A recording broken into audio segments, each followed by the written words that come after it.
Hello and welcome to the Baron's Game Room, where I'm a little tired today. But anyway, we're talking about luck-based games this month, so let's get on with today's review. Today we're talking about Push. It's a push-your-luck card drawing game by Ravensburgers. It says 2 to 6 players, 8 and up. That all sounds pretty reasonable to me.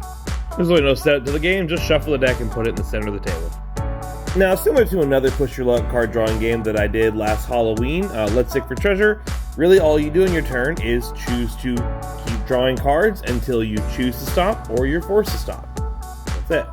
How that specifically works in this game is you draw a card and you'll start a pile. You can start up to 3 piles, but no more. You can't have less.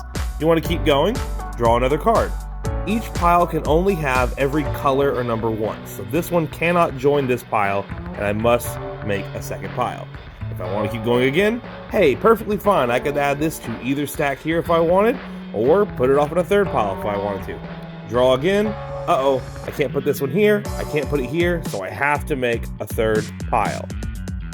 Now, if I decide to not push my luck any further and go ahead and stop drawing, what I'll do is I'll pick one of those piles, and I will score those cards. And then going to my left, the next player will pick a pile to score, and the player after them will pick a pile to score. Make sense? When you score a pile, just take the cards and then separate them out into their individual colors in front of you. So basically you'll have stacks for each of the colors in front of you as you play. However, if I did decide to keep drawing cards, I have officially drawn a card that I cannot place in any of the piles. It matches the number and color here, the number here, and the color there. So I've officially busted. If you bust, you have to discard that last card you drew away, then starting with the player to your left, they score a stack and so on and so forth around. Keep in mind that if you're only playing with 2 or 3 players, you will never get to draw a stack whenever you bust. No cards for you, sorry. But we're not quite done yet, because also whenever you bust, you have to roll the die. We're showing an example of what my board might look like partway through a game with a few stacks of various cards and colors in front of me. I have to roll this die. Basically, whatever color I roll, I have to discard away all cards of that color. Now, since I do not actually have any greens, I was safe. If I rolled a black star, I would also be safe. But otherwise, any other color, dang, I lose all of these cards to the discard pile. However, there is something you can do to save yourself from that. You have one other choice in your turn other than drawing cards. You can instead, drawing any cards, choose to bank cards. And what that simply means is, if you want to pass your turn to bank some cards, simply select one color of cards and put them face down off to the side of your play area. These are now safe and cannot be lost for the rest of the game. Now, if I end up getting any more red cards later in the game, they would have to be in a new face-up pile. I would have to then choose later to bank those away as well.